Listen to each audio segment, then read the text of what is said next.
არის თუ არა ბარიატრიული ჩარევა მარცხი.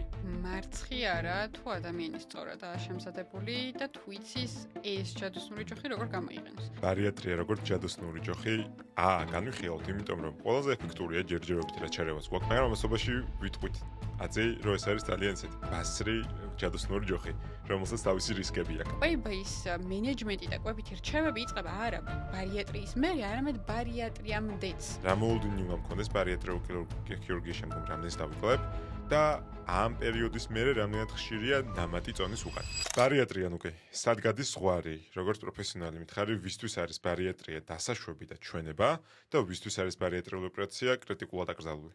ოკეი.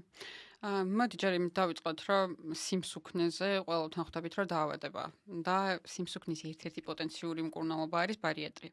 და ზოგადად მედიცინაში, როგორც ყველა პოტენციურ მკურნალობის საშუალებას, მასაც აქვს თავისი ჩვენებები და უკუჩვენებები, რაღაც სარგებელი და ზიანი და წარმატებულობის და წარუმატებლობის ხარისხი.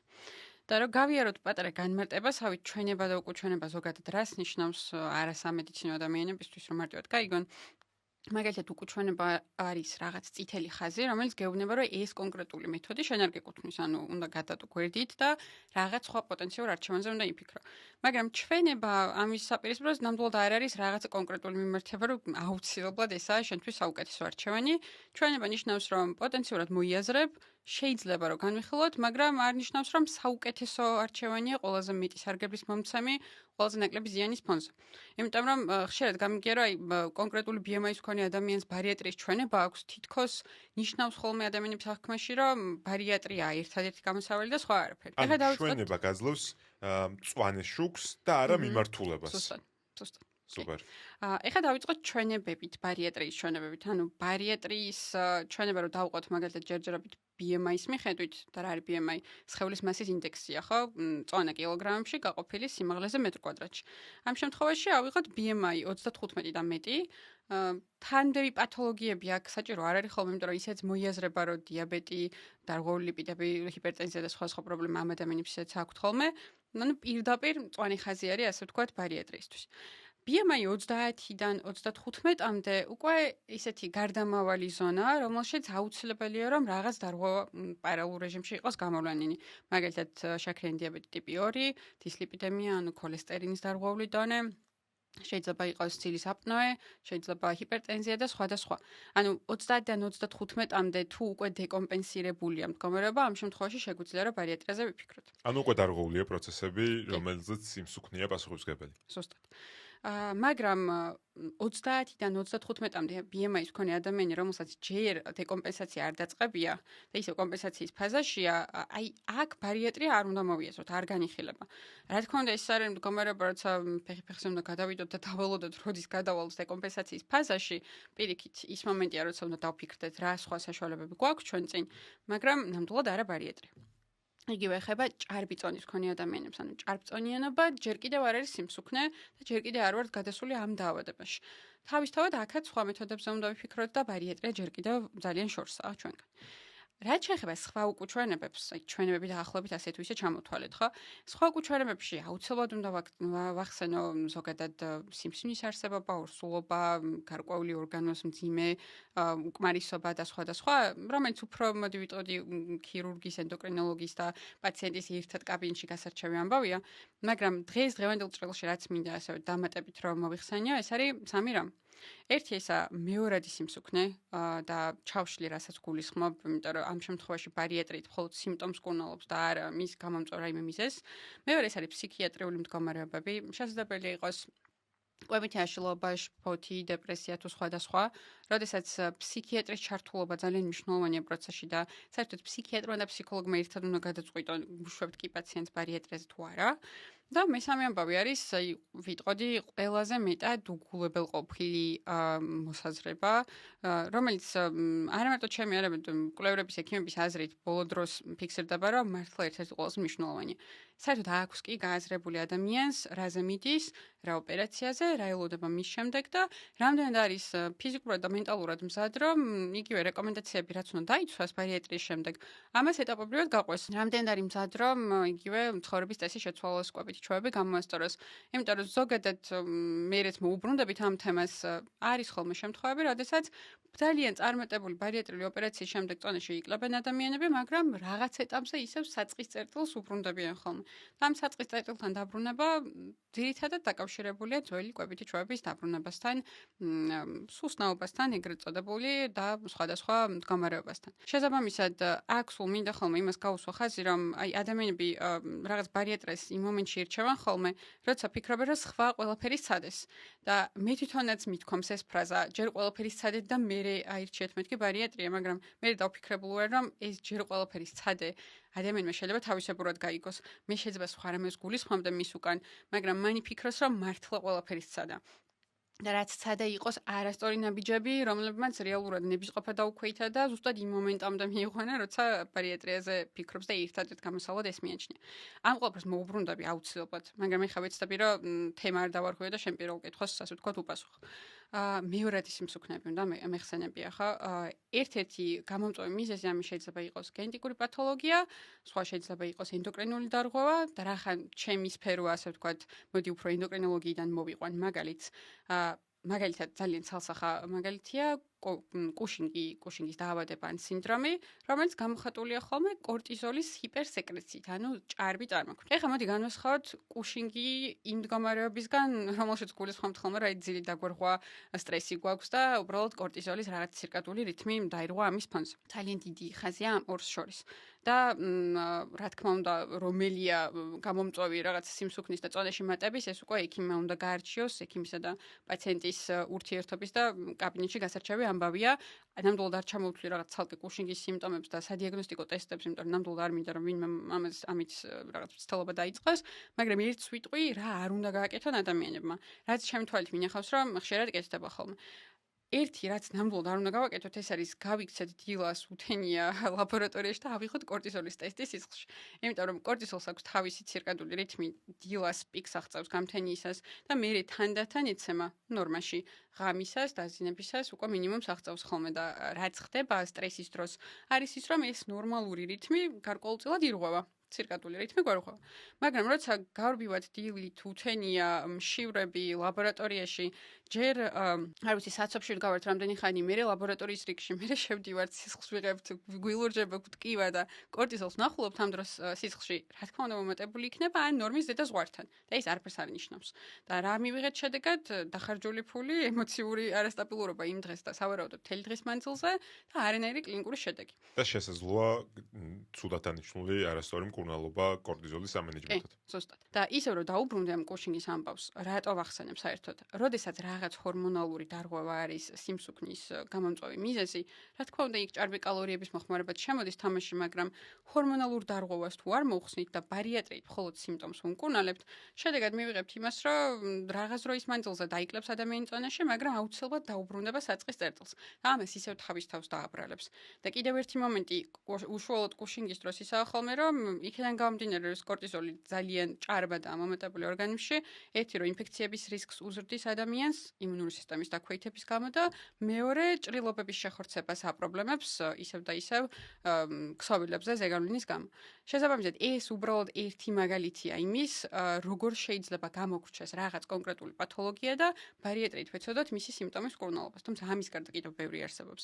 და ამიტომ მულტიდისციპლინური გუნდის ჩართულობა, ერთობლივი გარჩევა პაციენტის და ექიმის ასე ვთქვათ საუბარი ამ ყველაფერზე ხანგრძლივი და მნიშვნელოვანი პროცესია ხოლმე, რომელიც ბარიატრიას წინ უძღვის. ნუ კი რა არის სწორი კორტიზოლის აღების სტანდარტი? კორტიზოლის აღების სტანდარტს, მოდი ასე არ განვიხილავ, უზმოდ კორტიზოლი არ არის სადიაგნოსტიკო კუშინგის. კუშინგს თავისი სადიაგნოსტიკო ტესტები აქვს. უზმოდ კორტიზოლს დილას გამთენიისას ვიღებთ მხოლოდ იმ შემთხვევაში, თუ კორტიზოლის დეფიციტზე გვაქვს ეჭვი.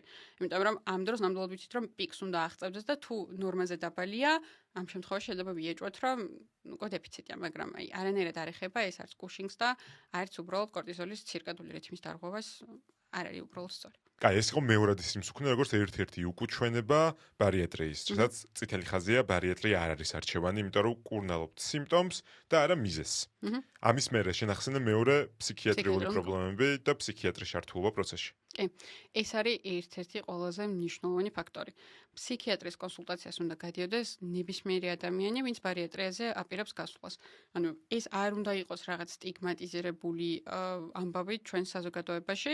ძალიან ჩვეულებრივი ამბავია, რომ ფსიქიატრს გამოსაკვლევი აქვს რაიმე კვებითი აშლობა ხომ არა, თამაში ხომ არ არის დეპრესიისკენ, შფოთვისკენ მიდრეკილება და ეს ხომ არ შეუშლის ადამიანს ხელს შემდგომში ბარიატრიის შემდეგ იმ რეკომენდაციების დაცვაში, რომელიც მას წონის შენარჩუნებაში და ბარიატრიის ეფექტურობის შენარჩუნებაში დაეხმარება.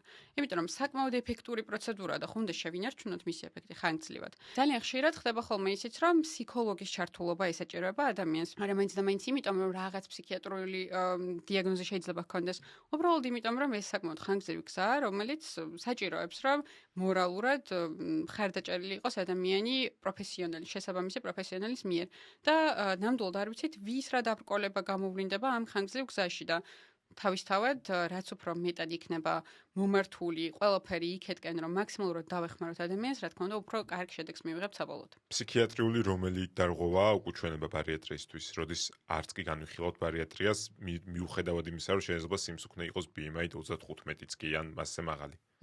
შეიძლება იყოს binge eating disorder-ი, ეგრეთ წოდებული, შესაძლებელი იყოს ბულიმია ნევროზა. გააჩნია მდგომარეობას და გააჩნია მისი გამოვლენის ხარისხსაც.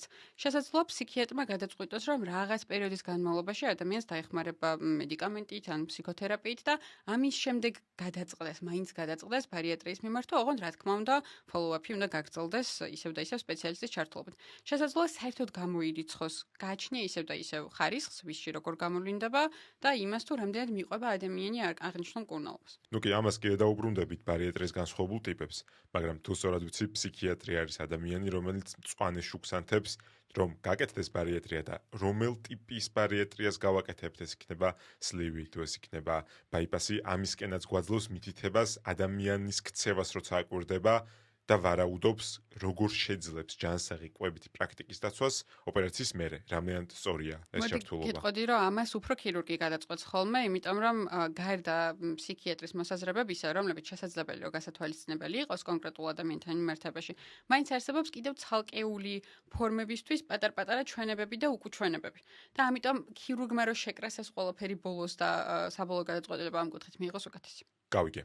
ორი უკუჩვენება, ეს იყო მეორადი სიმსუქნე და ფსიქიატრიული პრობლემები კვებასთან მიმართებით. მესამე უკუჩვენების ტიპი გამახსენე რა გქონდა? ეს ვახსენეთ, რომ ადამიანს არ აქვს საკმარისი მზაობა, საკმარისად არ აქვს გააზრებული რისთვის ემზადება, რაზე აწერს ასე ვთქვათ ხელს და ფაქტობრივად არ არის შემზადებული იმ პროცესებისთვის, რომელიც ბარიატრიის შემდეგ ელის. და ეს ძალიან ხშირად ხდება ხოლმე განსაკუთრებით იმ ადამიანებში, რომლებსაც ხანგრძლივად საკუთარ თავზე ბევრი რამ აქვთ ნაცადი, ძალიან ბევრი წონის მატებისა თუ კლების ციკლი აქვთ გავლილი და როგორც წესი ამბობენ ხოლმე რომ მართლა ყველაფერი სცადეს და ამ ყველაფერში ძალიან ხშირად გულისხმობენ ხოლმე ხან 700 კალორიიან დიეტებს, ხან რაღაც დეტოქს ჩაების პროგრამებს, ხან უგემურ, უწამაკო, უმარილო, არ ვიცი, რაღაც საშინელ კვებას, რომელსაც 2 კვირის მერე ვერ იცავენ და გასაკვირიც არაფერია ამაში რომ ვერ იცავენ. და სამწუხაროდ ამას მივყავართ იქამდე რომ წონის მატების და კლების ძალიან გრძელ ციკლს გადიან და საბოლოოდ ხელსიმდენად იქნებიან ხოლმე პროცესზე, რომ ბარიატრია ჩვენებათ როგორც ერთადერთი ჯადოსნური ჯოხი. და ამ ჯადოსნური ჯოხის დაქნების შემდეგ ფიქრობენ, რომ მათი ძალისხმევა პროცესში არ იქნება საჭირო. ბარიატრია ნამდვილად შეიძლება მოვიაზროთ როგორც ჯადოსნური ჯოხი, იმიტომ რომ ის მართლა ჯადოსნურ ფანჯარას გვაწვდის ხოლმე. ფანჯარას, რომლის განმავლობაშიც არც შიმშილი გვაწუხებს დიდად და საკვების პორციების გაზომვა თუ კონტროლი ძალიან გვიმარტივდება. მაგრამ ზუსტად აი ამ ფანჯრის განმავლობაში უნდა დავნერგოთ ხოლმე ახალი ჩვევები და როგორღაც ვეცადოთ, რომ ახალ ცხოვრების რეჟიმს მოვერგოთ, გადავეწყოთ. იმიტომ რომ რაღაცნაირად ზღვარია რა ხდებოდა იქამდე და როგორ ვიწყებთ ახალ ცხოვრების რეჟიმს.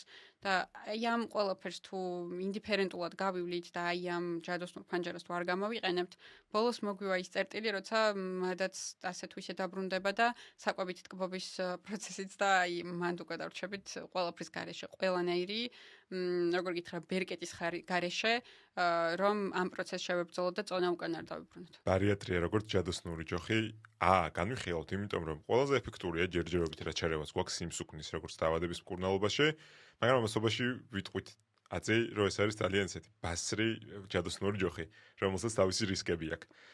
ამიტომ მომწონს ეს შედარება და თან შეფასება, რომ წითელი გქონდეს ანთებული რისკებზე.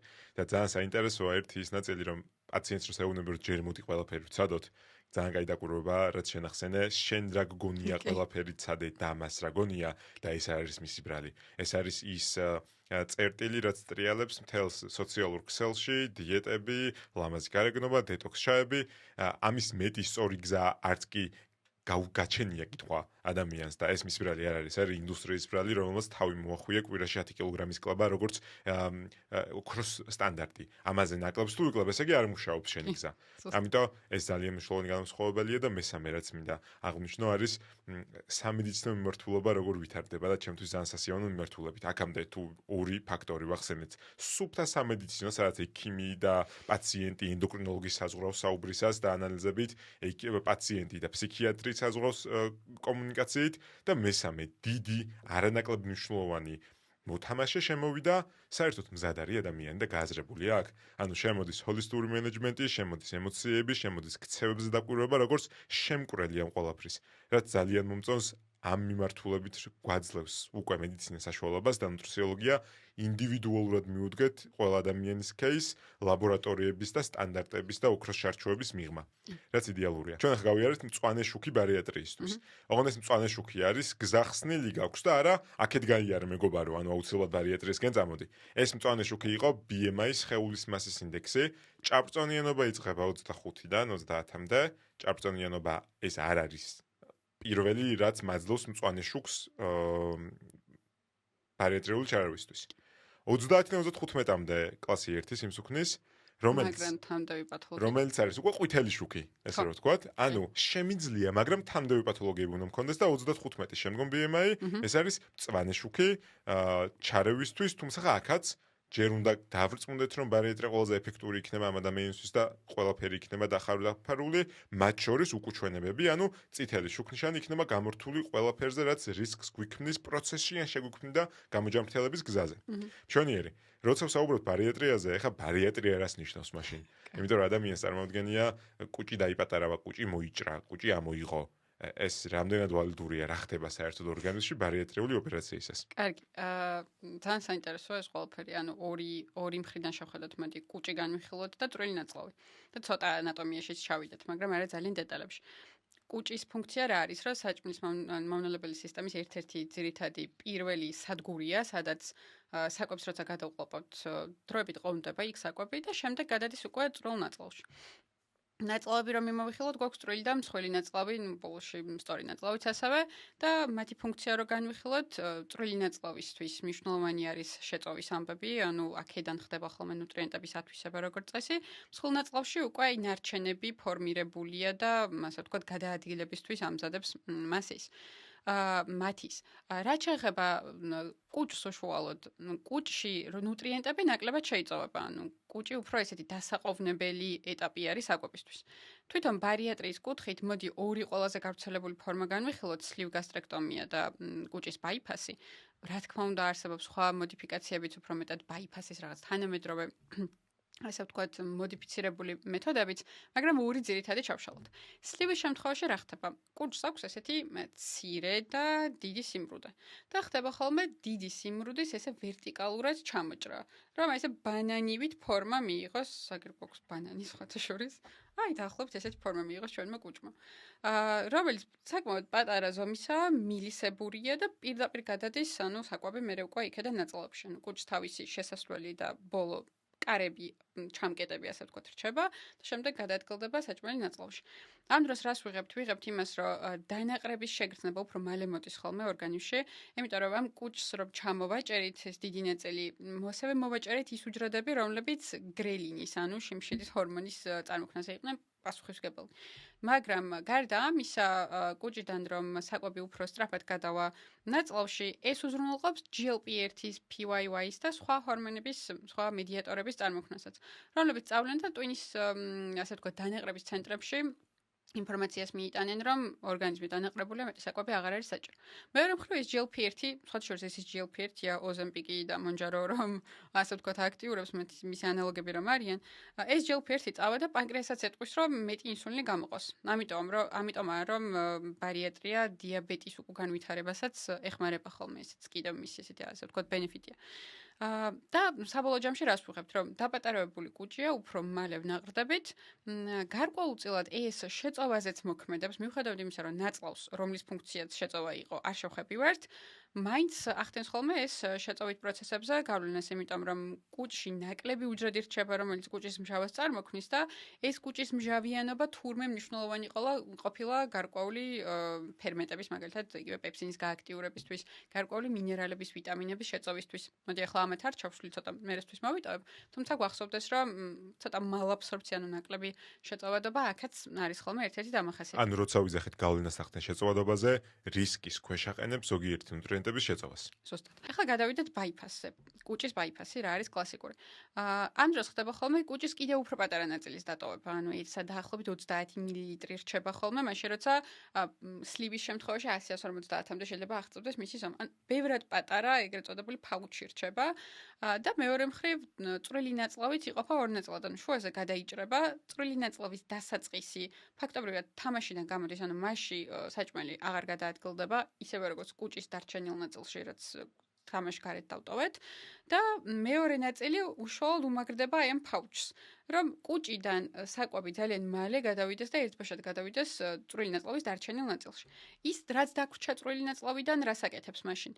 ის უკვე პასუხისმგებელია, რომ ნაღლის მჟავა და პანკრეასიდან წამოსული მომნელებელი ფერმენტები წამოიყვანოს და როგორღაც ეს ორი ერთმანეთს რომ შეუერთდება, ერთმა საკვები მოიტანოს, ერთმა მარყუშმა, მეორემ ფერმენტები და ნაღლის წვენი დაუმატოს და აი აქ მოხდეს სადღაც მონელების პროცესი. ანუ რა ხდება, რომ ერთი რო კუჭს ვაპატარავებთ და ყველა ის ეფექტი წინ გვაქვს, რომელიც სლივის დროს გქონდა და მეორე ის, რომ წვრილი ნაწლავის ძალიან დიდი ნაწილი გავიყვანეთ თამაშიდან. და რა გავაკეთეთ ამით?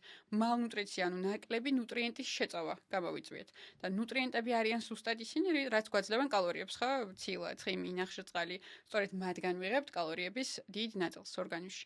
შესაბამისად, აქ მარტო კუჭის დაპატარავების ხარჯზე კი არ გვაქვს დანაყრების შეგრძნება, რეალურად ნაკლებ კალორიასაც შევიწოვთ. ნაკლები კალორიის შეწოვას, რა თქმა უნდა, ნაკლები ნუტრიენტის შეწოვაც მოყვება ხოლმე, ასე ვთქვათ, გვერდის ეფექტად, რისი მენეჯირებაც შესაძლებელია.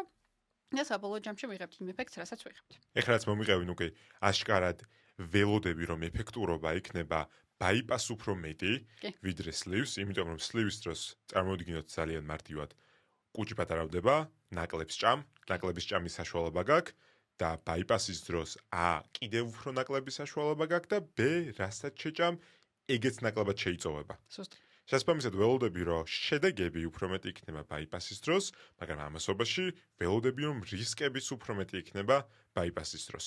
რამდენად სწორია ეს მსჯელობა? აბსოლუტურად სწორია. ზუსტად ასეა, შედეგების მხრივ ბაიფასი ბევრად უფრო მაღალ შედეგიანია ხოლმე, პროცენტებიც უფრო მაღალია წონის კლების კუთხით, სლივი შედარებით ნაკლებად, თუმცა ისევ და ისევ ეს უკვე რაღაც ქირურგის, პაციენტის, მთელი მულტიდისციპლინური გუნდის, მაგრამ უფრო მეტად მაინც ქირურგის გადასაწყვეტია, ვისთვის რა მეთოდს აარჩევდა. იმიტომ რომ როგორც წინა კითხვის პასუხად ვახსენე, არსებობს პატარ-პატარა მდგომარეობები, რომლებიც თითოეული მათგანისთვის შეიძლება უკუჩვენება იყოს.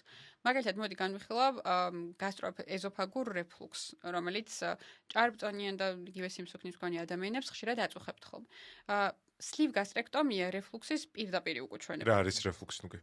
რეფლუქსი ეს არის წარმოიდგინე მოდუნება, ზედმეტი მოდუნება კუჭის შესავალი არის. ამას ქვეს სფინქტერი, ანუ რეალურად როცა საყლაპავში ჩვენი საკვები გადადის ხოლმე, საყლაპავიდან რომ კუჭი გადაადგილდეს, კუჭსა და საყლაპავს შორის მოთავსებულია პატარა კარიდი, სფინქტერი ეგრეთ წოდებული. ეს სფინქტერი დროზე უნდა იღებოდეს და ასევე დროზე უნდა იხურებოდეს. იმიტომ რომ თუ საკვები კუჭიდან უკან დაბრუნდება, საყლაპავს გააღიზიანებს. ეხლა შეიძლება იფიქრო, რომ ხო ჩაიარა ეს მთელი გზა ამ საკვებმა და ეხლა უკან დაბრუნებული რატო აღიზიანებს? იმიტომ რომ საკვებს კუჭიდან და კუჭის ასე ვთქვათ, სანათურიდან უკვე მოყვება მჟავა, რომელსაც ფაქტობრივად მიჩვეული არ არის საყლაპავის ამონფენი შრე და შესაბამისად მარტივად ღიზიანდება. ამიტომ რაც არ გვინდა რომ მოხდეს არის ის, რომ უდროუდროს ეს სფინქტერი არ გაიხოს, გვინდა რომ დროზე დაიხუროს ხოლმე. ანუ ეს არის კარები დაუზეთავი, აი, დახურვა რო გინდა და ყოველთვის ღია რო რჩება. მონჯღეული კარი საყლაპავს და კუჭ შორის, რომელიც შეიძლება ღია დარჩეს მუდმივ მდგომარეობაში, შეღებული და უკან აღწევდეს საკვები დამჟავა, რომელსაც არაფერი ესაქმება და იწვევს პრობლემებს, გულძმარვას, ტკივილს, ამოქარვებას და ასე შემდგომ. კი, ზუსტად. სლივ გასტრექტომია უკანაჩვენებია რეფლუქსის დროს, იმიტომ რომ სლივის შემთხვევაში ეს ბანანის ფორმის კუჭი რო გრჩება, აი ამ ბანანს წარმოიდგინე შესავალიც აქვს სფინქტერიც ადგილზეა და გასასვლელში აქვს კიდევ თავისი პატარა კარი, პილორუსი ეგრეთ წოდებული. და როცა საჭმელი მასში ჩადის, ძალიან მაღალ წნევას ქმნის ხოლმე ლოკალურად, აი ეს პილორუსი რომ ადგილზეა, ეს კიდევ უფრო მეტად უზრდის ამ წნევას და სფინქტერს ქვემოდან აწვება. შესაბამისად მეტი რისკია რომ რა რეფლუქსის ისეც ქონდა ადამიანს ეს გაუარესდეს. მაშინ როცა ბაიფასის დროს პილორუსი ან ქვედა კარები რეალურად მოხსნილია. ანუ მხოლოდ პატარა უბანი რჩება კუჭის, რომელიც ანატომიურად, ქირურგიულად პირდაპირ დაერთებულია ნაწლავს და ძალიან მარტივად ხდება ხოლმე გადაადგილება საკვების აი ამ პატარა კუჭის პატარა მონაკვეთიდან ნაწლავში. შესაბამისად ის მომენტი რომ საკვები უკან დაბრუნდეს, ამის შანსი ნაკლებია. და ამასაც რო თავი დავანებოთ, იმდენად პატარა უბანია კუჭის დატოვებული, რომ ჟავიანობა კიდევ უფრო დაქვეითებულია ხოლმე და სულ რომ რაღაც უკან დაბრუნდეს, საყლაპავი ნაკლებად გაღიზიანდება ზედმეტი მჟავით. ამიტომ რეფლუქსის მქონე ადამიანებში ცალსახა არჩევანია ხოლმე ბაიფასი და არასლივი. მშვენიერი. ეს არის ერთ-ერთი ნაწილი, სადაც როგორც ჩვენ თქვი, ქირურგი პრეოპერაციული ანალიზებით და დაკვირვებით წყვეტს, რომელი უფრო უკეთესი იქნება ადამიანისთვის. ესე იგი ჩვენ ვთქვით, რომ ბარიატრია რჩება ყველაზე ეფექტურ მეთოდად წონის კლების მიმართულებით. და ეს ეფექტურობა, განისაზღვრება რამდენ წონას ვიკლებ რა ხანში და ყველაზე მეტს ვიკლებ ბარიატრიით. ეს მეტი რამდენია? რა მოულდინი უნდა მქონდეს ბარიატრიული ქირურგიის შემდგომ რამდენს დავიკლებ და ამ პერიოდის მერე რამდენად ხშირია ნამატი წონის უკან. ბაიფასი და სლივი რომ შევადაროთ, როგორც შენახსენე, ბაიფასი უფრო ეფექტურია ხოლმე, შესაბამისად პროცენტები კლების უფრო მაღალია და ჭარბი წონის, ზედმეტი წონის დაახლოებით 60-70% შეიძლება რომ 1-2 წლის თავზე დაიკლოს ადამიანმა ჯამურად, საერთო წონის 30%-მდე შეიძლება ეს ადიოდეს, მაგრამ ასევე გვაქვს 2 და შემდგომი წლის, ანუ 2-5 წლის შემდეგ წონის ხელახალი ნამატის მაჩვენებლებით. და სწორედ ეს არის მიზეზი იმისა, რომ აუცილებლად ფრთხილად უნდა ვიყოთ, ანუ წინასწარ მომზადებული უნდა ვიყოთ ამისთვის და მოულოდნელიც არ უნდა იყოს ეს ადამიანისთვის, რომ რაღაც ეტაპზე ცოტა მადაც დაბრუნდება, რაღაც ეტაპზე უფრო მეტად გაუმარტივდება, უფრო მეტი მოცულობის საკვების მიღებაც და იმისთვის, რომ ეფექტი ხანგრძლივად შევინარჩუნოთ, აუცილებლად გვჭირდება საკუთარ თავზე მუშაობა. ხშირად საჭიროა ხოლმე ამისთვის პროფესიონალთან ერთად, შესაბამის პროფესიონალთან ერთად გრძელი, ხანგრძლივი გზის გავლა, რომ ეტაპობრივად ყველა ჩვევა ნელ-ნელა გამოსწორდეს. ნუ კი ახლა მივდექით ძალიან ტკივნეულ თემას. საქართველოში 3 ქირურგთან ვიყავი, არც ერთმა გამიკეთა ბარიატრიული ოპერაცია, იმიტომ რომ ამის ჩვენებები არ მქონდა, ავდექი და თურქეთში წავედი, სადაც ყველას უკეთებენ. რა რისკების შემცველია ესეთი ბარიატრიული ტურიზმი თურქეთისკენ, მერე უკან რამდენად დიდი რისკის ქვეშ დგება ადამიანი, რომელიც სხვა ქვეყანაში იკეთებს და არა მარტო იმიტომ, რომ სხვა ქვეყანაში იკეთებს შეიძლება უკეთესი სტანდარტი აქვს სამედიცინო ქვეყანას, მაგრამ როგორ ხდება მერე თურქეთიდან ქართველი პაციენტის მენეჯმენტი თლიან პროცესში. მესმის მართლა მტკივნეული წერტილია ყველა ჩვენგანისთვის. ტურიზმი ზოგადად ჩემი აზრით, როცა მედიცინაში შემოდის და იჭრება, აი მან ძალიან მნიშვნელოვანი პრინციპი, ანუ არავნოს პრინციპი იდგება ხოლმე კითხვის ნიშნის ქვეშ, იმიტომ რომ ტურიზმი გინდა არ გინდა დაფუძნებულია გარკვეულ ფინანსურ კეთილდღეობასთან და ამ ყველაფრის აწონ-დაწონვა ხდება ხოლმე მერე პროცესში და რა შედეგებამდე მივიდეთ, ეს ალბათ ყველასთვის ცხადია. ალბათ ამ პოდკასტის კომენტარების ბოლოში შემდეგ ვიხილავთ ადამიანების კომენტარებს, რომლებმაც თურქეთში ჩაიტარეს ოპერაცია, გადასარევად გაიარეს ყველაფერი, დაიკლეს წონა, შეინარჩუნეს და ძალიან მიხარია, რომ არც უკუჩვენება ჰქონდათ, ოპერაციამაც კარგად ჩაიარა და იმედია თავიანთ გამოცდილებას იმ ძალისხმევას, რაც ჩადეს ამ პროცესში, სხვებსაც გაუზიარებენ. მაგრამ იქნებიან ის ადამიანებიც, რომლებსაც ძალიან ცუდი გამოცდილება აქვთ თურქეთთან მიმართებაში და ყველანაირად ბოლომდე ასე ვთქვათ, დაგმობენ ყველა ადამიანისთვის იქ წასვლას. მოდი ჩვენ რა რაღაცა ორი უკიდურეს წერტილიდან არ უყუროთ, უბრალოდ სადღაც შუაში დავაკვირდეთ ამ ყველაფერს და დავფიქრდეთ, რა რისკები შეიძლება იყოს როგორც პრეოპერაციულ, ისე პოსტოპერაციულ მართვაში. პრეოპერაციულ მართვაში თურქეთში რომ ადამიანი ჩადის ოპერაციამდე 1-2 დღით ადრე. აი რამდენი რამ ვახსენე ხო? იქ ჩვენებები უნდა გავიაროთ, ძალიან დიდი გუნდის ბევრ სხვადასხვა ექიმს უნდა შევხვდეთ, მათ შორის დავადგინოთ ხომ არ არის რაღაცა მეორადი პათოლოგია და იმას ხომ რომ დავებრძოლოთ. უნდა გავიაროთ კონსულტაცია ფსიქიატრთან და საჭიროების შემთხვევაში ფსიქოლოგთან. ამ ყველაფრისთვის დრო არის ადეკვატური, აი ეს არის ჩემი პირველი კითხვა და ალბათ სხვებსაც გაუჩნდებოდათ, ვინც ამაზე უფრო დეტალურად დაფიქრდებოდა. ელემენტარულად ფსიქიატრთან კონსულტაცია რომ ავიღოთ და კვებითი აშლილობების დიაგნოსტიკა. მაგალითად, მომისმენია პირადად ფსიქიატრისგან, რომ კვებითი აშლილობის დიაგნოსტიკასაც კი სჭირდება დრო. რეალურად პირველივე შეხვედრაზე და კონსულტაციაზე ადამიანთან ძალიან რთულია გარკვეული დასკვნების გამოტანა. იმიტომ რომ ელემენტარულად არიცი როგორ იკვებება. იქნებ საერთოდ ნუტრიენტები აკლია ბალემეში, რაციონში და აქედან გამომდინარე აქვს საკვების განსაკუთრებით ტკბილეულის და ცომეულისადმი გაზრდილი მოთხოვნილება. ან ფაქტობრივად ის საქმეა, რასაც აი კვების ქოუჩი აკეთებს ხოლმე პირველი შეხვედრისას 72 საათიან კვებას, ასე ვთქვათ, ცხრილს რომ ავსაბინებს. იქნებ და ნახშირწყალი აკლია, იქნებ ცილა აკლია და ამიტომ აქვს ემოციური კვება დღის ბოლოს და არა იმიტომ რომ კვებითი აშლილობაა ხო საქმეში. ანუ ამის დიაგნოსტირებასაც კი სჭირდება დრო. ეს ცალკე რომ ავიღოთ და სულ რომ ჩავთვალოთ, რომ ფსიქიატრმა დიაგნოზი დასვა და ჩათვალო, რომ უკუნაჩვენებია კონკრეტული ადამიანისთვის ოპერაცია, არ ვიცი, მე მაგალითად არ მსმენია, რომ ვინმე თურქეთიდან უკან გამოებრუნებინოთ მით უმეტეს ამ მიზეზით. თუ ვინმე სმენია გაგვიზიაროს, მიხვდებით მაინც რომ სადღაც რომელიღაც კლინიკაში ამ ყველაფერს ძალიან დიდი პასუხისგებლობით ეკიდებიან და ბედნიერი ვიქნები ამით. მაგრამ რეალობა, სამწუხაროდ სხვა არის ხოლმე და მომზადებას ეს ადამიანები ფაქტობრივად ვერ გადიან. მესამე მომენტი არის ის, რომ ვიტამინების დონე არის ადამიანებში გადასაკონტროლებელი ოპერაციამდე ბევრად ადრე. იმიტომ რომ სიმსუქნის მქონე ადამიანების პოპულაცია ისეთი პოპულაციაა, რომელსაც ნამდვილად აქვს გარკვეული ნუტრიენტების დეფიციტების განვითარების რისკი. ჩვენ კარგად ვიცით, რომ წონაში უფრო მეტად ვიმატებთ ხოლმე მაღალკალორიული და დაბალნუტრიენტული საკვების ხშირად მოხმარებით, ხო? ამ ადამიანებს თავის დროზე თუ არ გადაუმოწმებთ, როგორც მინიმუმ ხშირად დეფიციტური ვიტამინების დონეს და დროზე არ შევუსვებთ, სულ რომ მცირე დეფიციტი ჰქონდეთ, ოპერაციის მეორე დღიდან რომ ვეღარ შეძლებენ საკვების მიღებას და მაქსიმუმ 400-500 კალორიაზე ავლენ დღის მანძილზე, წარმოიდგინეთ პირველი 1 თვე მაინც, კარგი, პირველი 2 კვირა მაინც, ხო?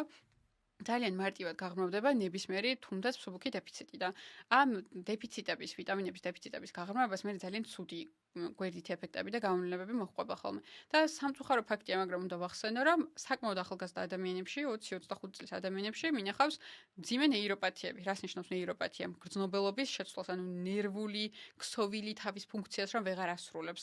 რაც შეიძლება ვიღაცაში გამოიხატოს მოძრაობის, გადაადგილების შეზღუდვით, გარკვეულ შემთხვევებში, ანუ ერთ-ერთ შემთხვევაში, ყოველ შემთხვევაში პირადად მინახავს სმენის დაქვეითება და სხვა და სხვა.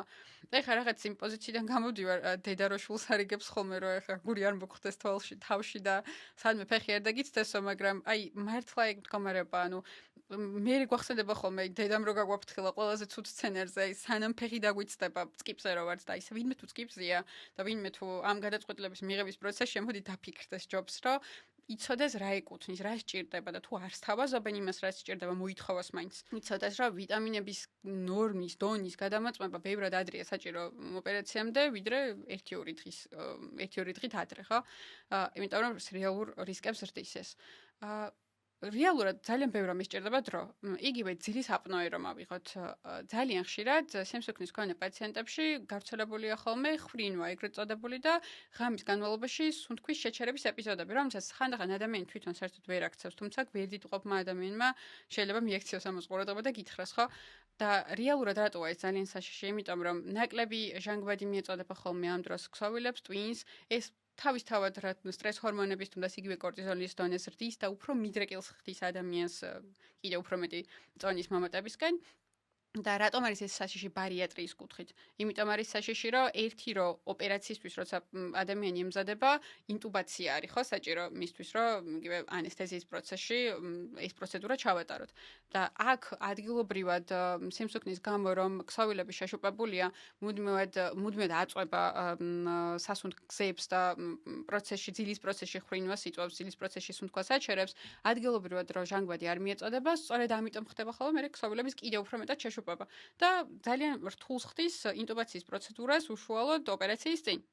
მაგრამ გარდა ამისა კიდევ ერთი მნიშვნელოვანი ამბავია რომ ოპერაციის შემდეგ იყენებენ ტკივილგამაყუჩებელს მათ შორის ოპიოიდებს რომლებიც სუნთქვის ცენტრის დათქმულას იწვევენ ხოლმე და ასეთი ადამიანი რომელიც არანამკურნალები გადის ოპერაციას და სერიოზული ძილის აპნოეა გამოხატული შესაძლებელია ღამის განმავლობაში მან საერთოდ ვერ მოახერხოს სუნთქვის აღდგენა და სადამდე მივაეს ალბათ ყველასთვის ცხადია ხო ანუ მახსოვს რომ ამ თემებს პირველად რომ ვამუშავებდით ამერიკელი ქირურგი იყო საქართველოს ჩამოსული რომელიც ძალიან შეშფოთებული გვიზიარებდა ამერიკაშიც კი როგორ გამორჩა ძილის აპნოეს დროული დიაგნოსტიკა პაციენტში და როგორ გამოიწვია ამან ძალიან ცუდი შედეგი ოპერაციის შემდეგ. მიუხედავად იმისა, რომ თვითონ ოპერაციამ გადასარევად ჩაიარა და როდის უნდა დაიწყოს დიაგნოსტიკა, დაახლოებით ერთი თვით ადრე მაინც. იმიტომ რომ აპნოე თუ ვინმეს გამოხატული აქვს, მაშინ ეგრეთ წოდებული სიპაპ თერაპიით უნდა უმკურნალო. ანუ ჟანგბადი უნდა მიაწოდო ღამის განმავლობაში დადებითი წნევით, რომ როგორღაც აი ეს ქსოვილების შეშუპება ყველა პრობლემა ჩაახშო და არც ინტუბაცია გაართულო პროცედურის დროს უშუალოდ და არც პროცედურის მერე შეუქმნა ადამიანს ის რისკები, რომლებსაც ეხლა აღარ მინდა რომ ვილაპარაკო. პირდაპირ სასიცოცხლო რისკი. კი, ზუსტად. და სიპაპ თერაპია უნდა გაგრძელოს არა მარტო ოპერაციამდე, თუნდაც იმავე ერთი თვით ადრე, არამედ ოპერაციის შემდეგაც. და ამის დრო 1 და 2 დღეში დამეთანხმები რომ არ გვაქვს. მეორე მხრივ რო შევხედოთ ამ ყველაფერს, ანუ პოსტოპერაციული მართვის კუთხით რო შევხედოთ. ეხლა წარმოიდგინე ადამიანი ჯერ საქართველოში რომ არის კლინიკაში 3 დღეში რო გამოეწერება, სახლში რომ მიდის და 1000 კითხვა რო უჩნდება და ისევ კლინიკაში რომ არის ხოლმე გასაქცევი, ან ჭრილობა გაიხსნა, ან რაღაც გაურთულდა, ან არაფერი არ უჭერს, უბრალოდ კითხვა აქვს ექიმთან დასასმელი. საქართველოში რომ მოახერხებ ამას და ნუ რა სახის კომუნიკაციაც არ უნდა იყოს შედგება ეს კომუნიკაცია და პასუხს მაინც მიიღებ და თურქეთში რომ ხარ 900 იქით და 900 იქით, მე ეს დაღლილი ენერგია გამოცლილი საქართველოს რო ბრუნდები ახალ ოპერაციები უნდა გადმოფრინდა. ნუ კარგი, შეიძლება ეს კარგად და დადებითად გადაიტანო. ან ძალიან სულ შემთხვევაში ავტობუსით ან სამარშრუტო ტაქსით გამოხვიდე, რომელიც ცალ კატასტროფაა და ყურით მოსული ინფორმაციები მქონია, როცა მგზავრობის პროცესში გაიხსნა ქალბატონს ჭრილობა და ძალიან რთული მოსასმენია, მეორე დღეს გამოწერილი ბარიატრიის პაციენტი, გადმოფრინდი მშვიდობით თუ არ? ხო. ეს კიდე ცალკე პრობლემა არის ნამდვილად. და კარგი ჩამოხვედი, მაგრამ კომუნიკაცია ხო უნდა გქონდეს იმ გუნდთან, რომელმაც გმართა და რომელმაც ოპერაციაზე გაგიშვა. და მე რა შეხებაც მქონია, აი სტაციონარში ყოლია ხოლმე პაციენტები, რომელსაც თურქეთში ჰქონდათ ბარიატრია ჩატარებული. აი რომ მიკითხავს, რომ მაგალითად რა რეკომენდაციები გამოგატანეს, რა აგიხსნეს, რა გასწავლეს. უჩვენებიათ მულტივიტამინი, რაღაც შემადგენლობით, რომელიც ზოგ შემთხვევაში საერთოდ არ ემთხვეოდა ხოლმე გაიდლაინების მიერ მოწოდებულ შემადგენლობას და უჩვენებიათ ცილის ფხვნილი, რომელიც მხოლოდ ერთი თვის მარაგია და ამის შემდეგ რა შვება პაციენტი წარმოდგენა არ აქვს არც მას და არც მის ოჯახის წევრებს. რა დამთავრდა, აღარ დასჭირდება მომავალში ვიტამინის დამატება, ანუ ეს ერთხელ რო შეიცვალა ნაწლავების ანატომია და ფიზიოლოგია, ერთი თვის განმავლობაში ვერ შეიწევს და მე ისევ თავიდან შეიწევს, ანუ ეს ხო აბსურდია. და მეორე მომენტი, კვებითი რეკომენდაციებიც ესეთი ძალიან ზოგადია ხოლმე და უბრალოდ აი ბულიონით დაიწყე, მე რაღაც ბილკობაზე გადადი და ნახვამდის. აი ეს კომუნიკაციის ძალიან დიდი დეფიციტი არის, რასაც ვთვლი, რომ დიდი პრობლემაა. იმიტომ რომ პოსტოპერაციულად ბარიატრია ჩატარებული პაციენტი ძალიან ახლო, ასე ვთქვათ, ურთიერთობაში უნდა იყოს თავის მკურნალ გუნდთან. და წარმოიდგინე ახლა ყველაფერი კარგად წავიდა სიტუაცია აღწერე, ხო? რაიმე გართულება რო განუვითარდეს აქ უკვე თბილისში, საქართველოში ჩამოსულს, ხო უწევს რა უბრალოდ ნებისმიერ კლინიკაში მივიდეს და ნებისმიერ ქირურგს სთხოვოს ახლა გაერკვიე შენ, იქ რა მოხდა, ეს რატო გამირთულდა და ასე რატომ დამემართა. ეს მე ქირურგიული გუნდისთვისაც რთული არის, რომ სხვის ნამკურნალი პაციენტში არ კვიო, რა მოხდა, რა გართულდა და რის გამო. და ძალიან ბევრ აი ასეთ პატარა თუ დიდ პრობლემამდე მივყავართ ხოლმე ამას. ამიტომ კი, ძალიან მიხარია რომ არიან ადამიანები, რომელსაც კარგი გამოცდილება აქვთ, მაგრამ აი მადლობა ღმერთს რომ ეს ასეა და არა სხვანაირად. ნუ კი შენ წელს ხავი, წინა წელს ბარიატრიის კონფერენციაზე ოქსფორდში წარმოდგენი იყავი კონკრეტული თემის, რა არის ის ოქროს სტანდარტი, რაც მთელ მსოფლიოში წამოყვანებში გავრცელებულია, წარმოიდგინე რომ მესაუბრები ბარიატრიული ქირურგიის კანდიდატს მწვანე შუქი მაქვს, ჩვენებები მაქვს, ამასობაში უკვე ჩვენებები არ მაქვს და გადავწყვიტეთ მე და შენ ერთად რომ ბარიატრია ეხლა ყველაზე ეფექტური და საჭირო ხერხია წონისკლებისთვის. როგორი იქნებოდა ჩემი ცხოვრება, როდის მოვდივარ შენთან, როგორც ენდოკრინოლოგთან, მაგის მერე ვისთან მივდივარ და გამატარე ნაბიჯები მათ შორის თავისი ქრონოლოგიით. კარგი. დავიწყოთ იქედან რომ ბარიატრიისთვის მომზადება მინიმუმ 1 სასურველია 2 თვით ადრე მაინც უნდა დაიწყოს და ოკეი, გავიარეთ, მაგალითად მე და შენ როგორც ენდოკრინოლოგის პაციენტს ნამდვილად გაქვს ჩვენება და ნამდვილად გაქვს მზაობა იმის რომ ბარიატრიაზე გახვიდე. ეს მაინც ჩემი პირადი მოსაზრება, როგორც ექიმის და მე მაინც უნდა გადაგამისამართო ფსიქიატრთან, ფსიქოლოგთან, რომ ფსიქოლოგთან შესაძლოა არც იყოს პრინციპში საჭირო პირველ რიგში ფსიქიატრთან, რომ მანაც ეს აუცილებლად დაადასტუროს და შემდგომში თუ საჭირო იქნება ფსიქოლოგის, თუნდაც ისეთი მსუბუქი ჩართულობა ამაში ამ ყველაფერში გაითვალისწინოს. ასევე გააჩნია პაციენტებს მდგომარეობას, მაგალითად დარღვეული წნევა თუ გულის მდგომარეობა გვაქვს შესამოწმებელი, იგივე კარდიოლოგთან ვიზიტი შეიძლება დასჭირდეს, ნევროლოგთან დამატებითი ვიზიტი. აუცილებლად გამოსაკლავი იქნება ძილის აპნოე აქვს თუ არა, მით უმეტეს თუ გამოხატულია ჩივილები ამ კუთხით თუ აღნიშნავს ხრინვას ძილის დროს მტკვის გაჩერებას და ამის მნიშვნელობაზე უკვე ვილაპარაკე, ხო? ასე ვთქვათ, მოივლის მთელ ამ მულტიდისციპლინარულ გუნდს და ბოლოს მიადგება ქირურგს. აი ბოლოს უკვე ქირურგმა უნდა განსაზღვროს ყველაფრის გამოკლების შემდეგ რა პროცედურას ატარებს, რის ჩვენება აქვს და რისი უკვე ჩვენება. იქნებ საერთოდ ნაღლის კენჭები გამოვლინდა პროცესში და ქოლეცისტექტომიაც პარალელურ რეჟიმში იგეგმება, ხო? ან ყველა ეს პროცედურა, გასტროსკოპია თუ სხვა რამ ეტაპობრივად ადამიანმა უნდა გაიაროს. და პროცესში კიდევ ერთი რამ, რაც აუცილებლად გასაშლელია ადამიანთან, ეს არის კვება. და კვების მენეჯმენტი და კვებითი რჩევები იწყება არა ბარიატრიის მერე, არამედ ბარიატრიამდეც. იმიტომ რომ ერთი რო ეს ადამიანს ეხმარება რაღაცნაირად აი პროცესში შევიდეს, აი ცვლილებების პროცესში შევიდეს და ნილ-ნილა მოიმზადოს, რომ ოპერაციის შემდეგაც აი ზუსტად იმ ოქროს ფანჯარაში და ჯადოსნურ ფანჯარაში ბევრ რამეზე მოუწევს მუშაობა. და მეორე ბარიატრიამდე თუ წონასაც დაიკლებს ადამიანი, თუნდაც იყოს ეს 4-5 კილოგრამი, ეს ქირურგისთვის არის ხოლმე დათური სამსახური, იმიტომ რომ ელემენტარულად ცოტა ღვიძლს უთავისუფლებს ჭარბი ცხიმიდან, ცოტა იქ ანთებით ქსოვილებს ახშობ და ასე ვთქვათ, ანთებას შედარებით ანელებ, რომ სამუშაოდ ქირურგიულ ველში რაიმე არ მოედოს, ასე ვთქვათ, თვალში და ადამიანისთვისაც რაღაცნაირი სტიმულია, ყველაფერს რო თავი დაანება, რომ აი დავიწყე, პროცესში ვარ, უკვე შევედი. ამიტომ კვებითი თავისებურებების ახსნა, გავლა, შემზადება, ახლა რაც გავდივართ, რა ეტაპები უნდა გავიაროთ, რა ჩვევებზე დავიწყოთ მუშაობა და მერე ოპერაციის მერე რა მოგვიწევს, ესეც პროცედურის ნაწილია და მინიმუმ 1 თვით ადრე მაინც უნდა დაიწყოს ყველა ადამიანთან. უშუალოდ ბარიატრიის შემდეგ, რა თქმა უნდა, არის ეტაპი, როცა ადამიანი მხოლოდ სითხეებს იღებს, ძირითადად ეს სტაციონარში ხდება ხოლმე, გადასხმები, სითხეები, ხანდახან შეიძლება ბულიონის სახითაც იყოს ეს.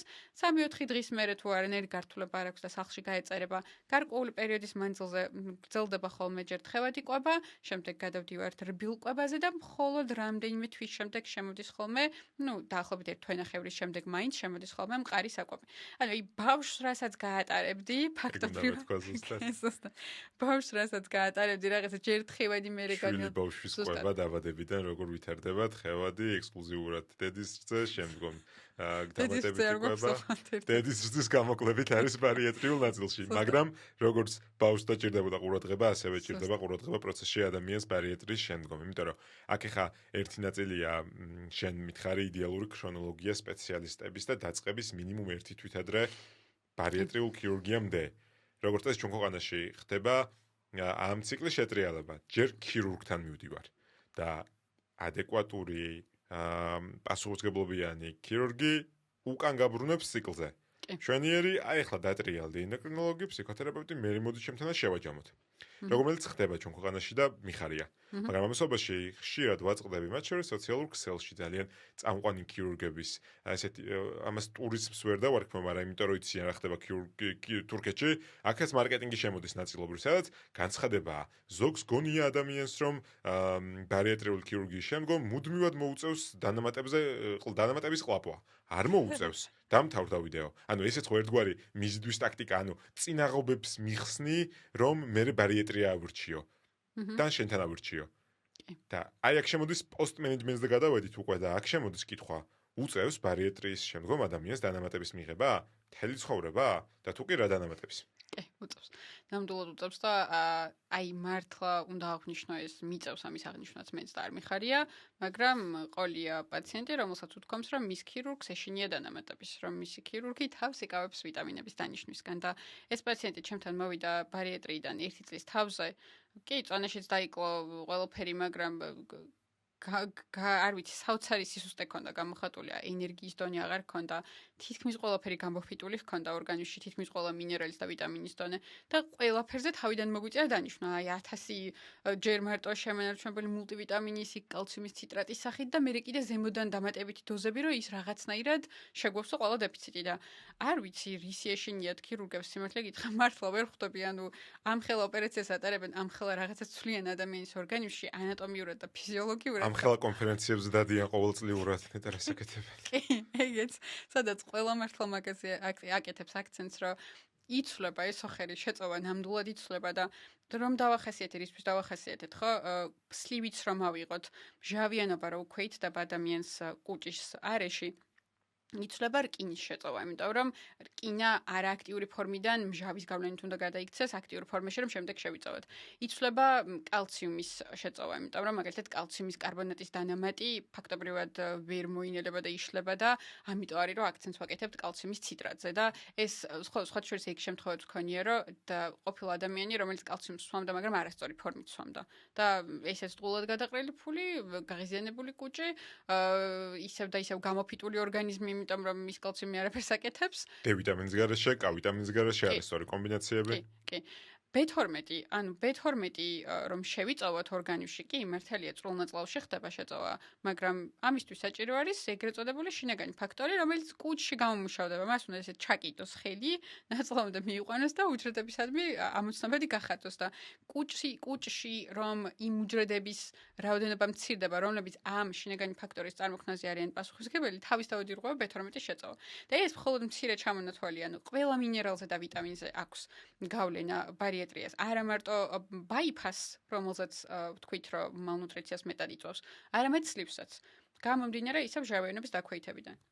და წარმოიდგინე, განსაკუთრებით პრობლემური არის პირველი პერიოდი ოპერაციის შემდეგ, როცა ისედაც საკვებს ვერ იღებს ადამიანი, ანუ ფიზიკურად არა აქვს უნარი და არც რეკომენდებულია, რომ დიდი ოდენობით ამ დროს საკვები მისცე, გარკვეული ზღვრები არსებობს და მეორე პაციენტებს ქირურგები უნიშნავენ პროტონის ტუბოს ინჰიბიტორს, ანუ მჟავიანობის დამაქვეითებელს, რაც მესმის რომ სჭირდებათ და ასეც უნდა იყოს.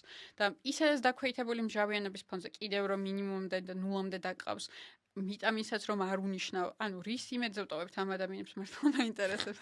მართლა მაინტერესებს და 1 წლის მერე რომ მოდის ადამიანი და ყველაფერი რო გამოფიტული აქვს, ანუ როგორ არ ეშინიათ ამ მდგომარეობის. აი ეს მართლა ეს კითხვა მართლა ხშირად მიჩნდება ხოლმე და მაგიტო რომ ეს გაბრაზებული თუ არ ვიცი რა ხასიათზე ვამბობ ამას ყველაფერს ხმამაღლა.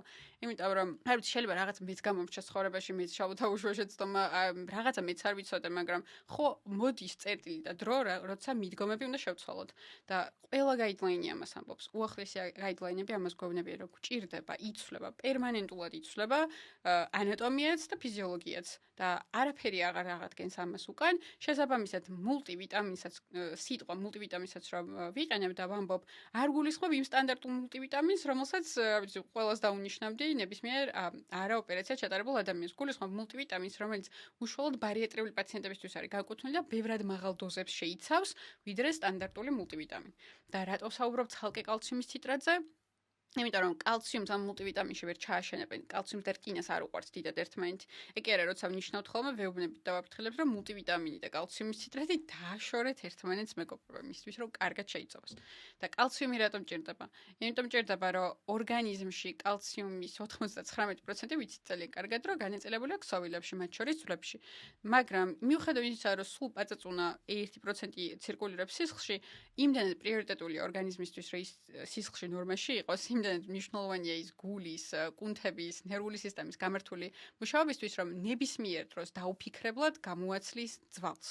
და ზუსტად ამიტომ არის, რომ პროტოკოლში ასევე გვიზის ბარიატრია ჩაიტარა ადამიანმა, გავიდა 2 წელი, გაუკეთა დენსიტომეტრია, გამოიკვლია ძვლის სიმკვრივე როგორი აქვს, იმიტომ რომ წარმოდგენა არა გაქვს იღებდა, არ იღებდა ვიტამინებს, საერთოდ იღებდა ადეკვატური დოზით, თუნდაც კალციუმის ციტრატს, იღებდა რძის პროდუქტებს, შეევსო კი მარაგების საკმარისად, შესაძლოა ძვლის სიმკვრივე დაგხვდეს გამოფიტული და რისკს გაგვიზრდის ეს ყველაფერი მოტეხილობის. ნორმაში რომ წარმოიდგინე, უბრალოდ რომ შეატარო ქალებში 65 წელს ზემოთ ვაკეთებთ ხოლმე დენსიტომეტრიას, ისიც იმიტომ რომ მენოპაუზაში არიან, ესტროგენი აღარ აქვს ბუნებრივად ორგანიზმში, რომელიც ძვალზე დამცველობითად მოქმედებს ხოლმე და უბრალოდ ეს სკრინინგ მეთოდია, რომელიც ყველა ქალმა უნდა ჩაიტაროს, არ გაიზარდოს მოტეხილობის რისკი.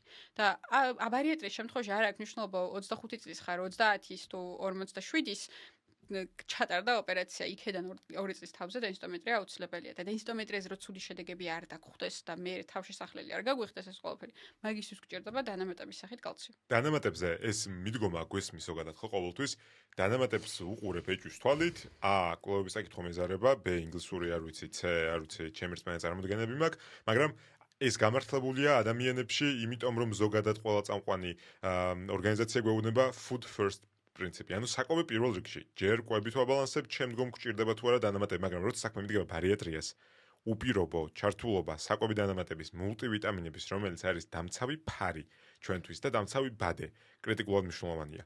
ეს წერტილი შემოდის და გრძელდება, მათ შორის დამატებითი რეკომენდაციები შემოდის პროფესიონალებთან ვიზიტის. ანუ შემთხარი რა ხდება პრემენეჯმენტში. ჯერ მოდი ამას შევეხოთ, ჩავიტარე ბარიატრია და რისკი წონის მატების საიდან მოდის? იმიტომ რომ რეალურად ბარიატრია თუ სიმპტომის მკურნალობაა და გამოსწორება და ამასობაში ძალიან დიდი ორწლიანი ფანჯარა გასაქანი იმისთვის რომ ყველაფერი მოვაგვარო რაც საჭიროა ჯანსაღმყობის მიმართულებით ვიღვიძე ოპერაციის მერე და ემოციურად და კვებითი ქცევით მაქვს ჭარბტონიანის ქცევა. აი ეს რამდენად ხშირად ხდება პრაქტიკაში და არის თუ არა ეს ძირითადი მიზეზი წონის მატების 2 წლის შემდგომ? კი, ნამდვილად. აი, მიჩვეული ადამიანი სწრაფკვებას, მაგრამ ბარიატრიის მეორე დღეს და მესამე დღეს და იგივე 1 და 2 თვის თავზე სწრაფი კვება ფაქტობრივად არ გამოსდის. ფაქტობრივად ამუხრუჭებს ამ დროს ორგანიზმი, იმიტომ რომ ეგრევე უჩნდება რაღაც დისკომფორტის შეგრძნება, რომელიც მას შეეჩერებს. მაგრამ მარტო ეს ხო არ არის ამ შემთხვევაში ამას იმიტომ არ აკეთებ, რომ გამოხრუჭებს ორგანიზმი, მაგრამ რაღაც დრო რო გაივლის და ადაპტაცია მოხდება, და აუცილებლად ხდება ხოლმე, აი მაგ პერიოდისთვის უნდა იყო უკვე მზად, რომ იმ კონკრეტულ ჩვევაზე, რომ ბარიატრიამდე სწრაფად ვიკვებებოდი, ნამუშევარი გქონდეს და აი ახალ ფაზას, რომ ნელ-ნელა რო დაბრუნდება უკვე საკვების შედარებით სწრაფად ადვილი გადასვლა, ასე ვთქვათ, კუჭში და ნაწლავებში, აი ეს რო დაგვიბრუნდება, აი მაგ დროისთვის უნდა იყო მზად. ასევე რას არიან ხოლმე ადამიანები მიჩვეული ხშირად სუსნაობას, ეგრეთ წოდებულს ხო? და ბარიატრიის შემდეგ თავიდან თუ ნამდვილად უჭერთ ხოლმე ერთი დიდი მოცულობა საკვების მიღება და მეორე რომ მართლა არ აქვს მიდრეკილება, ანუ ტკბილისადმი მოთხოვნილებაც უკვე ითდება და რეცეპტორების გრძნობელობაც ეცვლებათ და ხშირად ყოლია პაციენტი რომელსაც უთქვამს რომ აი რაღაცა რომ მიყვარდა ბარიატრიამდე, ეხლა საერთოდ ვეღარ ვიტან და ესეც მომხდარა და ეს ზოგჯერ ბენეფიტის მომტანია ხოლმე ხშირ შემთხვევაში. ესეც შეიძლება რომ შეიცვალოს რაღაც პერიოდის შემდეგ და სადამდე შეიძლება რომ მივიდეთ, ну, კი ბატონო, შეიძლება დიდი მოცულობის ბურგერი ბერჭამოს ადამიანმა და ორ ლუკმაზე დაგმაყოფილდეს, მაგრამ ხომ არსებობს ესეთი პატარა ზომის მარტივად შესაჭმელი პატარა შოკოლადები, ორცხობილები, არსებობს მაღალკალორიული სასმელები, რომლებსაც არ შეუშლის ხელს დაპატარავებული კუჭი, ძალიან მარტივად გადავა ის ჯერ კუჭში და მერე ნაწლავებში.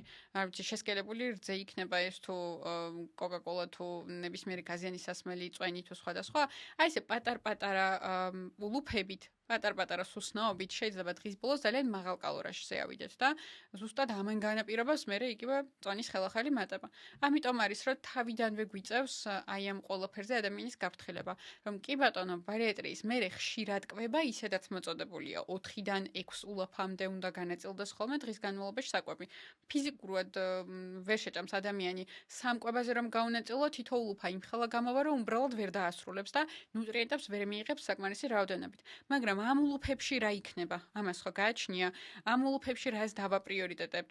ის რომ ცილა მნიშვნელოვანია, ის რომ ცილის მხნელით შეიძლება თავიდან შევავსოთ, მაგრამ მე food first პრინციპი შემოდის ისევ და გავიდა რაღაც პერიოდი, უკვე შეგვიძლია რომ გადავიდეთ იგივე ომლეტზე გადარებულ ხორცზე, ხორცის ფაშზე და სხვადასხვა ან თუნდაც მცენარეულ წყაროებზე, პარკოსნებზე და სხვადასხვა შემოვიტანოთ ნელ-ნელა რაციონში, ერთის პროდუქტებით დავნერგოთ და კვერცხი აღვადგინოთ.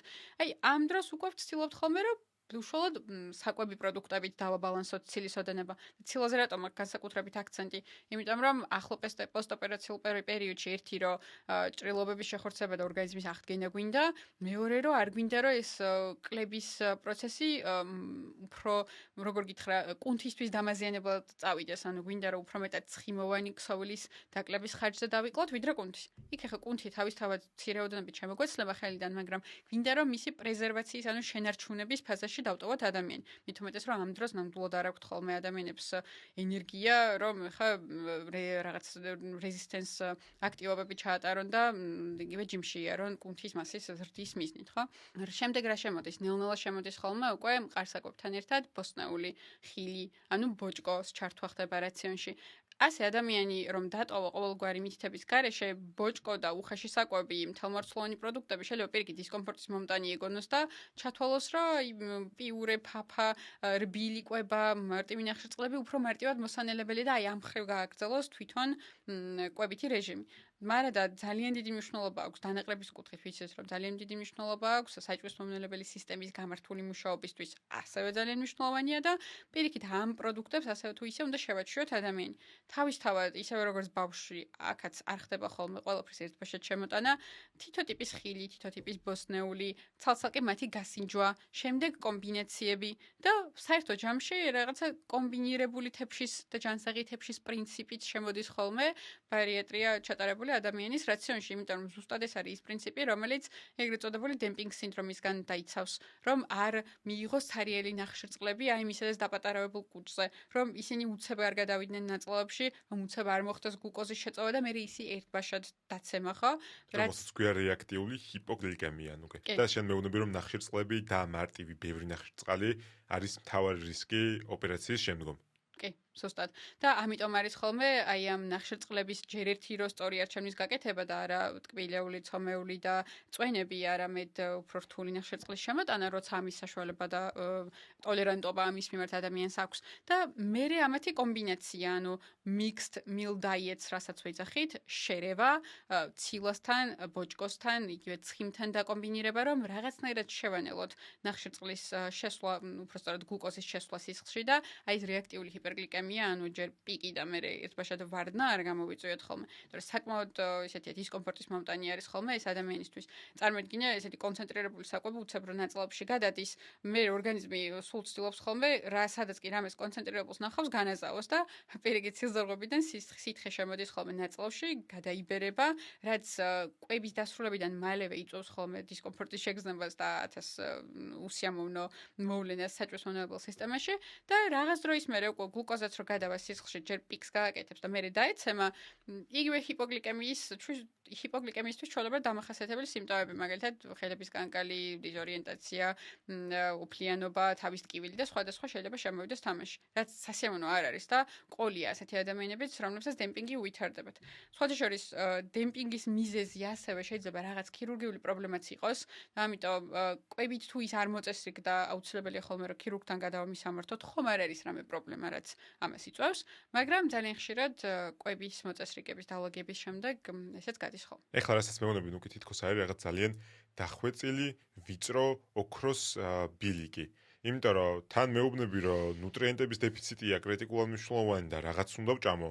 მე მეუბნები, მაგრამ სწორი უნდა ვჭამო, რომ მეორე უკიდურესობაში არ გადავითრო და მგონია რომ გავდივარ ხაზზე, რომელიც არსებობს წარმატებული ბარიატრიის შარევა, შემდგომ შენარჩუნება, შემდგომ კვებითი ბედნიერება და საბოლოო ჯამში ის მიზანი, რისთვისაც გადავწყვეტე ბარიატრიის ჩატარება, სიმსუქნის მკურნალობა და ბედნიერების მიღება ამ პროცესში და პროცესის ბოლოს, თუმცა ეს სწორი და მართალი დახვეწილი ხაზი არის ძალიან ვიწრო. გავიგე ყველა პროფესიონალი ვინც მჭირდება ბარიატრიამდე, ვინ მჭირდება ბარიატრის მერე და რამდენი ხანი? ბარიატრის მერე ფიქრობ, რომ პირველ რიგში სჭირდება ადამიანის ენდოკრინოლოგი, რომელიც გააკონტროლებს ყველა იმ მდგომარეობას, რომელიც ბარიატრის შემდეგ გასაკონტროლებელია, იგივე მინერალების, ვიტამინების, ჰორმონების დონეს, როგორ დაუბრუნდა საწყისი პათოლოგია, დაუბრუნდა თუ არა ნორმას, იგივე დიაბეტმა განიცადა თუ არა უკან ვითარება და ასე შემდეგ. ეს თვეში შეიძლება 1 თვის თავზე, შემდეგ 3 თვის, შემდეგ 6 თვის გააჩნია ინდივიდუალურია, მაგრამ მინიმუმ ამ სქემით მაინც უნდა გავყვეთ. სჭირდება რა თქმა უნდა ქირურგის მეთვალყურეობა, ხომ არ არის რაიმე გართულება, ხომ ყველაფერი წესრიგშია, ხომ ყველაფერი შეხორცდა და ასე შემდეგ და ქირურგმა რა თქმა უნდა თავისი ასე ვთქვათ რაღაც ტაიმლაინი უნდა განსაზღვროს, როდის დაიბარებს პაციენტს და რა სიხშირით.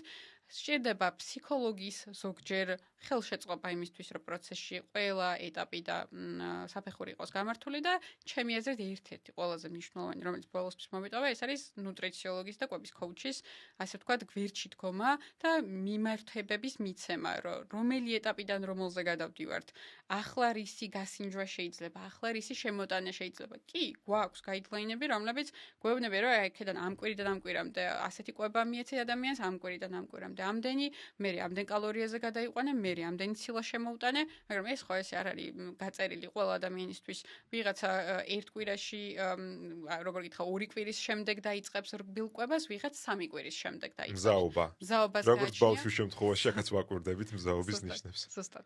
ეხლა პედიატრი რო გეჭდეს წინ, ალბათ დაახლოებით იმავეს მოყვება და ბავშვის შესახებ, ხო? ბავშვის კვებას. ეგ კი არა, თხევადი კვებიდან რომ რბილ კვებაზე გადავდივართ, ზოგჯერ შეიძლება 1-2 თხევადი კვება რაციონში დღის განმავლობაში დაუტოვო და 1-2 რბილით შემოუტანო. ზოგჯერ შეიძლება ძალიანაც კარგად ტოლერანტული იყოს ადამიანი და მყარკვებაზე უფრო მალე გადავიდეს, ვიდრე ამას ველოდით. ანუ ერთი კვების კოუჩის ან ნუტრიციოლოგის ხარდასჭერა სჭირდება ამ ადამიანს ხანგრძლივად და მეორე შესაძლებელია ფსიქოლოგის ჩართულობაც იყოს მისთვის ძალიან მნიშვნელოვანი. და ეს ხდება ხოლმე საკმაოდ დიდი ხნის მანძილზე, თვეების განმავლობაში, მანამ სანამ რაღაც კვებით ჩვევები ისე არ ჩამოყალიბდება, რომ აი იმ წერტილს, როცა ფიზიოლოგიური და მეტაბოლური ადაპტაციის გამო მადაც დაბრუნდება ასე თუ ისე. შეიძლება ისე საწყისად არა, როგორც ბარიატრიამდე იყო, მაგრამ მაინც იმდანად რომ ადამიანმა უკვე კალორიების გადაჭარბების შესაძლებლობა გაიჩინოს, აი ამ წერტილს რო უკვე მომზადებული შეხვდება და მერეც შეძლებს გარკვეული პერიოდის განმავლობაში სტაბილური წონის შენარჩუნებას, აი მან შეგვიძლია უკვე ვთქვათ, რომ თამამად ბედნიერი თავისუფალია და რა მიზანიც დაისახა, ასე ვთქვათ, იმას მიაღწია. ნუ კი, როგორ მიხარია ესეთი ოქროს ფილტრი, რეალურად ჩვენი დღევანდელი პოდკასტი აკადემიაში ნებისმიერ გადადგმული ნაბიჯი ემსახურება ცნობიერების ამაღლებას, ადამიანი, ვინც გადაწყვეტილების გზაზეა, იცოდეს რა ინფორმაცია შეუშვას ყურში და რა დაიტოვოს და რა გამოუშვას და რაც თავარია, რა კითხვები დასვას, როცა მიდის პროფესიონალთან. მე ვფიქრობ, ენდოკრინოლოგიდან დაწყებული, ქირურგით გაგრძელებული სწორი მინიშნებები მივეცით რა კითხვებია დასასმელი. რა აზრის არის ენდოკრინოლოგი ჩატარებაზე, რამდენ ხანში შეუძლია ჩაიტაროს ბარიატრიული ოპერაცია, რა აზრის არის ქირურგი საკუp დანამატებზე. ისეთი კითხვებია და ფილტრი, რომელსაც თუ ამ პოდკასტს რამდენჯერმე უყურებს, მოინიშნავს ადამიანი და კითხვებს ამოიწერს, რომელიც კრიტიკულად მნიშვნელოვანი ფილტრი იქნება, რითიც შეუძლია მე განსაზღვრულოს ადამიანი, ვის გვერდით ყოფნასაც აირჩევს პროცესში, გაზრდის თუ არა შანსი, რომ მისი ჩარევა იქნება ღირებული, სწორი, ნაკლები რისკების შემცველი. ყველა რისკს ვერ გადავაზღვოთ, მაგრამ მაინც. შესაბამისად, ეს მოწოდება, რომელიც არის სწორი მიდგომა და ყველაფრის თავისი სახელის დარქმევა და ინდივიდუალიზაცია არის ჩვენი ძირითადი მიზანი. და ერთი კითხვა, რომელიც ასევე დავუსვით თაკოს პირად ბარიატრიის გამოცდილებაზე, როგორც პროფესიონალის გადმოსახედიდან მაინტერესებს შენგან. არის თუ არა ბარიატრიული ჩარევა მარცხი წონის კლუბის გზაზე? მარცხი არა, თუ ადამიანი სწორადაა შემზადებული და თუ იცის ეს ჯადოსნური ჯოხი როგორ გამოიყენოს. და იცი რა, სხვა სახელით შეიძლება დავარქვათ ბარიატრიას, რაღაც მძლავრი იარაღია რეალურად, რომელსაც ადამიანს რო აწვდი, თან უნდა აუხსნა და უნდა ყავდეს დიდი გუნდი, რომელსაც აუხსნის და თან მასაც უნდა ქონდეს მზაობა, რომ გაიგებს მისი გამოყენების ინსტრუქციას. იმიტომ რომ ეს იარაღი საკუთარი თავისკენ თუ შემოატრიალა, ზიანს მიიღებს და მარცხში გადაიზრდება და არა სარგებელში. ამიტომ ფიქრობ, რომ ყველაფერი გამოსვლადი და შესაძლებელია, თუ სწორ გუნდთან ერთად თანამშრომლობთ და თუ ჩვენს გვაქვს გააზრებული ბოლომდე რა გვინდა, რისთვის გვინდა და რატომ და რისთვისვად მზად. იმიტომ რომ ბარიატრია ძალიან ეფექტური პროცედურაა, თუ ჩვენს ჩავდებთ ძალისხმევას და მას ბოლომდე, ასე ვთქვათ, გავყვებით და მის ყველა ბენეფიტს და სარგებელს გამოვწურავთ, თუ კი რამე შეგვიძლია რომ მივიღოთ.